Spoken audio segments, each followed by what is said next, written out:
Graças a Deus por estarmos aqui novamente para mais um capítulo do nosso audiobook.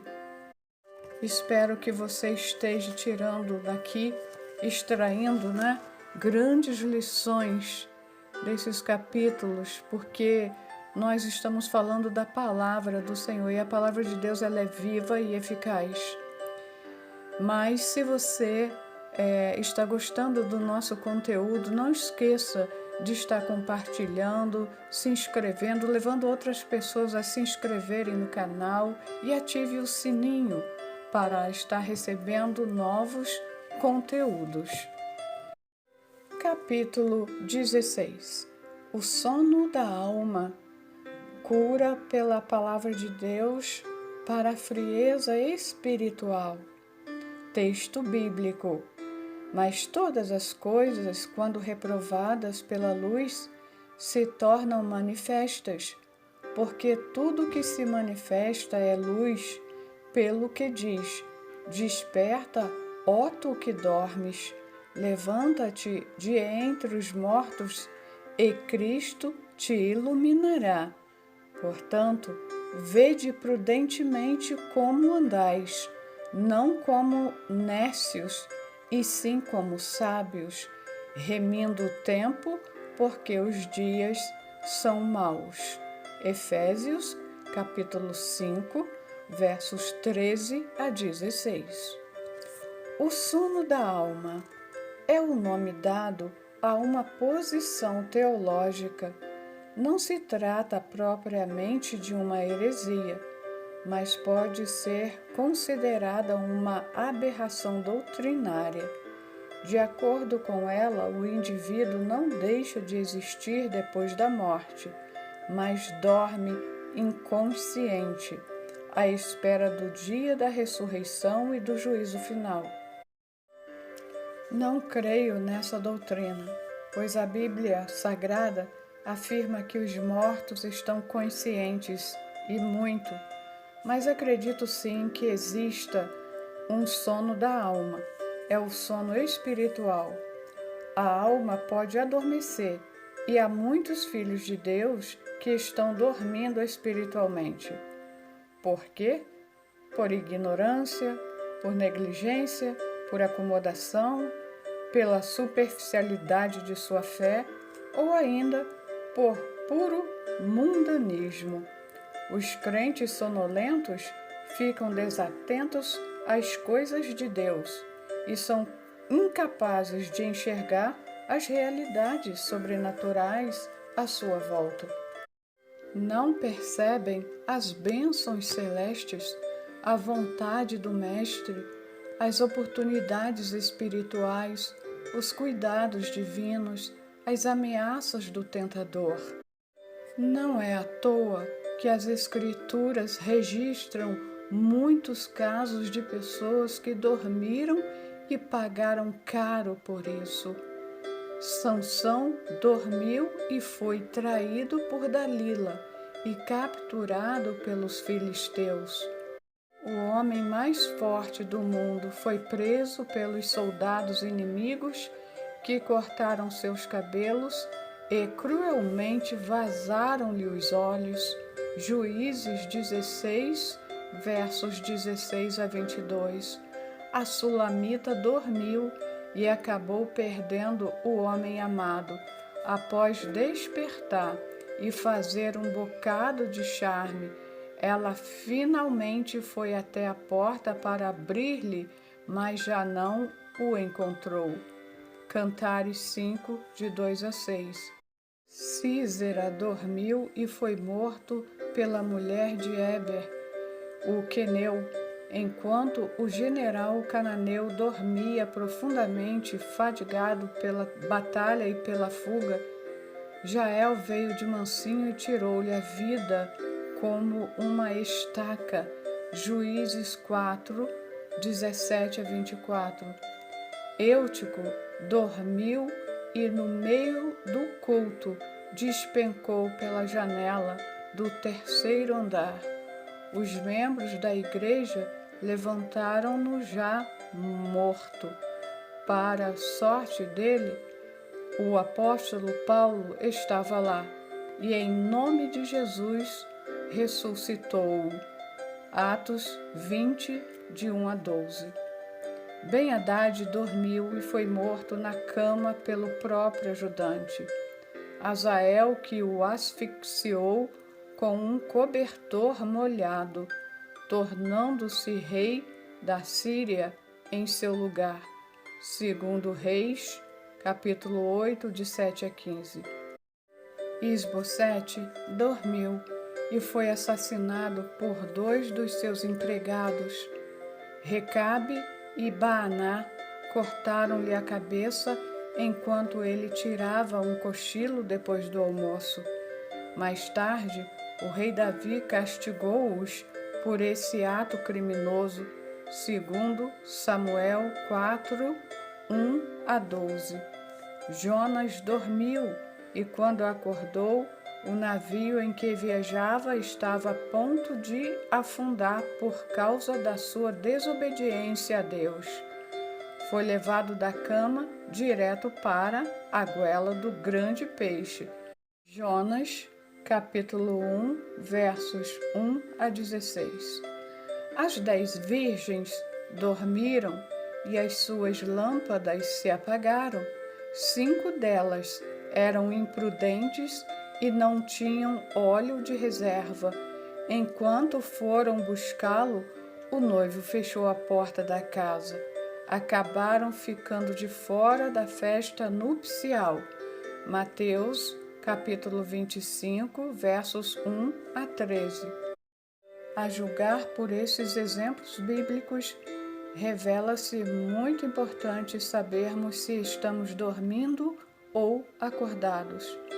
Para o nosso corpo e mente, dormir é uma bênção, é necessário e muito saudável. Uma boa noite de sono faz maravilhas pelo nosso organismo, restaura-nos o ânimo e renova nossas energias. Quando sofremos de insônia, seja por enfermidade, excesso de trabalho ou de preocupações, é como reconhecemos como dormir é bom e importante para a nossa alma, porém, o sono é desastroso. Por isso, Deus, em sua palavra, alerta: desperta, ó tu que dormes. Ele nos adverte a que vigiemos, a que não nos acomodemos, a que não durmamos. Quando a alma adormece, coisas terríveis podem acontecer. Vigiai e orai para que não entreis em tentação, disse Jesus aos discípulos, Mateus 26, verso 41. Há alguns sintomas que identificam a frieza espiritual. São a acomodação e a satisfação com o que já somos, a ausência da vontade de melhorar e de crescer, o acúmulo de poeira sobre a nossa vida espiritual. Aí a alma pega no sono e desaparecem o entusiasmo, o idealismo, a alegria e o vigor da nossa fé. Meu irmão, será que a sua alma não anda meio entorpecida, sonolenta?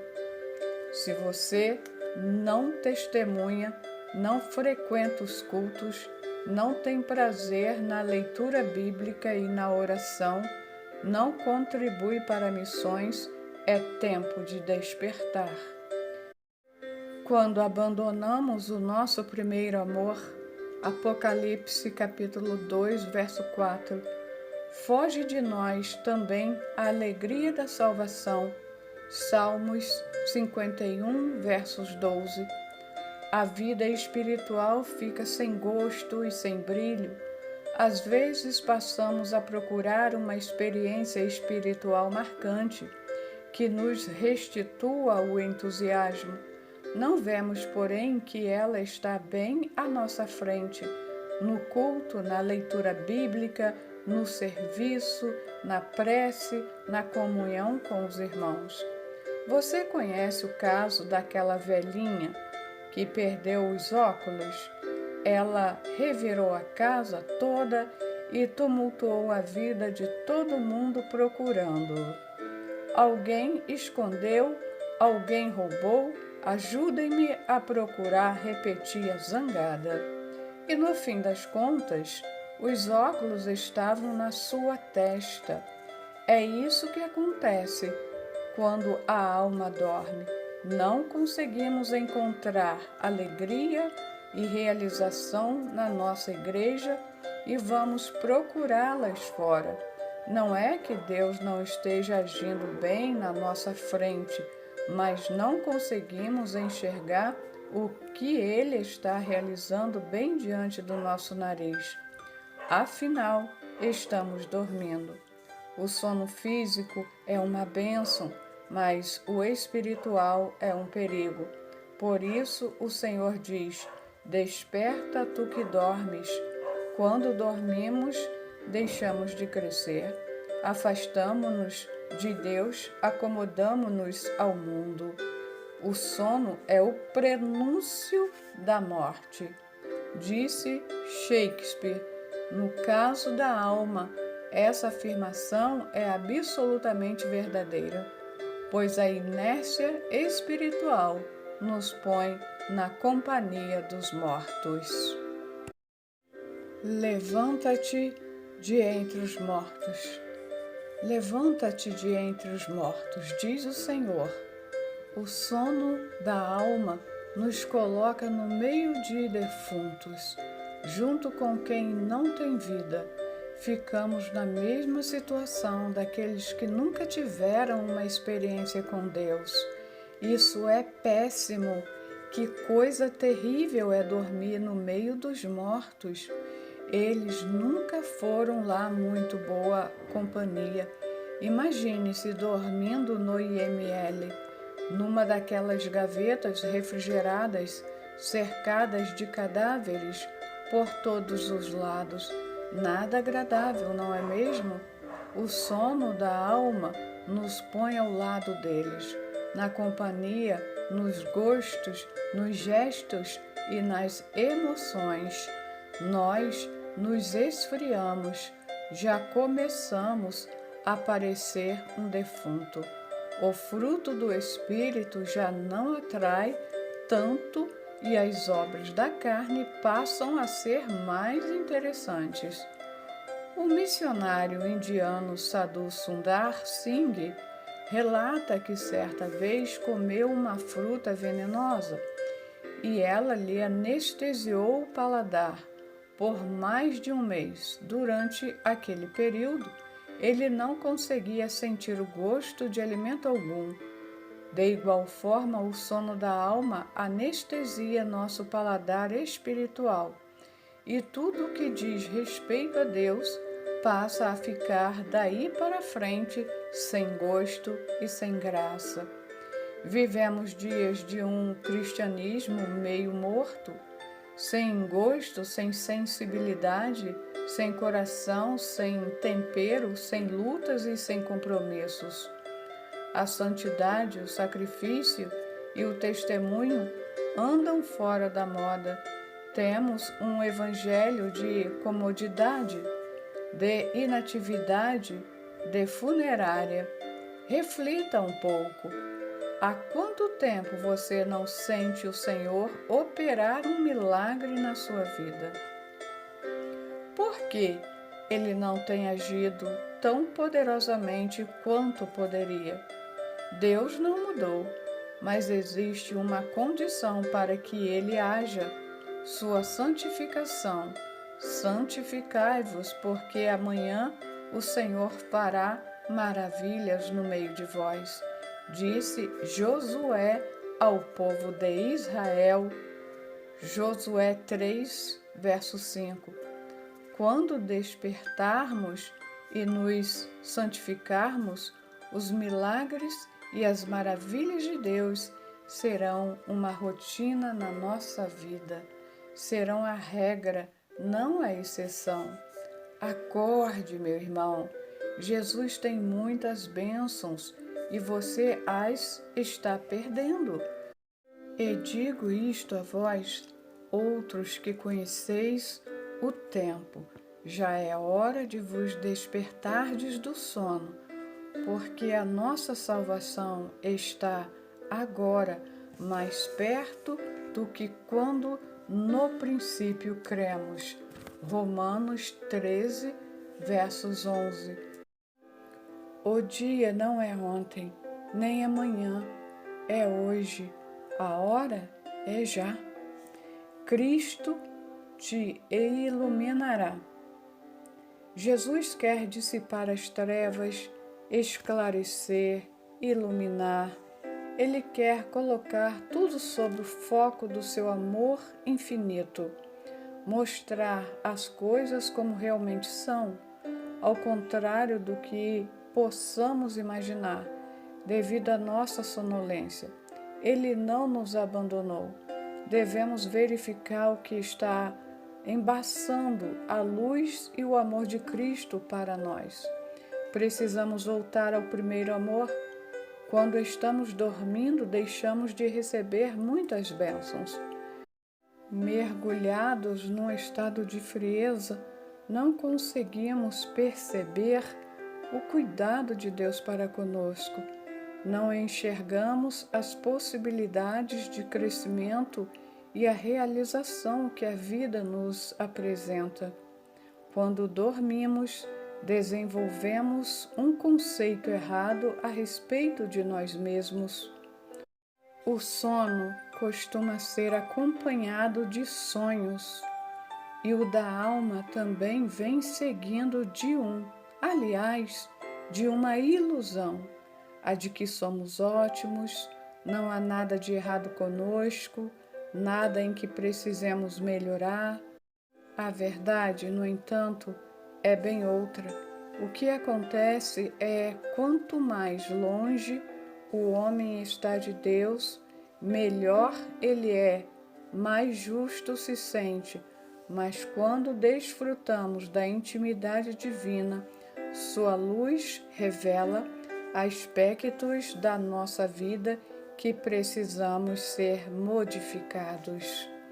Isaías viu o Senhor assentado sobre um alto e sublime trono e exclamou: Ai de mim, estou perdido, porque sou homem de lábios impuros, habito no meio de um povo de impuros lábios, e os meus olhos viram o Rei, o Senhor dos exércitos. Isaías capítulo 6, verso 5. Após a pesca maravilhosa que se operara mediante a presença de Jesus, Pedro prostrou-se aos pés do Mestre, dizendo: Senhor, retira-te de mim, porque sou pecador. Lucas capítulo 5, versos 8. A proximidade do Senhor deixou Pedro e Isaías mais cônscios de seus pecados, de suas falhas, de suas imperfeições, de suas necessidades espirituais. A luz divina tornou seu próprio coração mais visível a eles mesmos, esclarecendo as coisas, mostrando-as como realmente eram. Quando nos encontramos longe do Senhor, no entanto, continuamos a alimentar-nos da ilusão de que somos perfeitos, de que nada há de errado conosco. Achamos que se existem culpados, são os outros. Nós estamos muito bem. Entre o sono e o sonho, entre mim e o que em mim é, o quem eu me suponho, corre um rio sem fim. Fernando Pessoa. Desperte hoje do seu sono. Cristo te iluminará. Ele colocará as coisas sob suas reais perspectivas. Acorde para Jesus e para a sua obra. Há muito para fazer e muito para receber, nada de dormir. Quando os filhos de Deus dormem, imersos numa terrível apatia, indiferentes aos perigos que os cercam, ele fala ao coração deles. Chama-os de modo amoroso e manso, para despertá-los, alerta-os com amor, como a mãe que carinhosamente fala aos filhos, ainda na cama, que é hora de arrumar-se para a escola. Ele diz em sua palavra: atraí-os com cordas humanas, com laços de amor. Fui para eles como quem alivia o jugo de sobre as suas queixadas e me inclinei para dar-lhes de comer. Oséias 11, versos 4. Deus nos fala pacientemente através das Escrituras, de um hino, de um livro, de um amigo, de um conselho, de um sermão. Suavemente convida-nos a despertar. Mas há alguns que permanecem surdos, que continuam dormindo, que nem se incomodam. Há outros que, endurecidos, irritam-se porque Deus está lhe perturbando o sono. Acham que tudo o que fazem é normal e certo. Não ouvem a voz divina, suave e amorosa. Aí então o Senhor fala de maneira diferente, pois Deus fala de um modo e ainda de outro se o homem não lhe atende. Jó 33:14. Esse outro modo de Deus é algo muito sério, é uma sacudida vigorosa. Ele se expressa através de um acidente, de uma doença, de uma morte, de uma perda, das dificuldades e de outras circunstâncias adversas que nos sobrevêm. Você que está dormindo, como prefere ser despertado? Fique alerta, Jesus quer vê-lo bem acordado. Desperte, levante-se e Cristo o iluminará. Vença o sono da alma antes que ele o vença.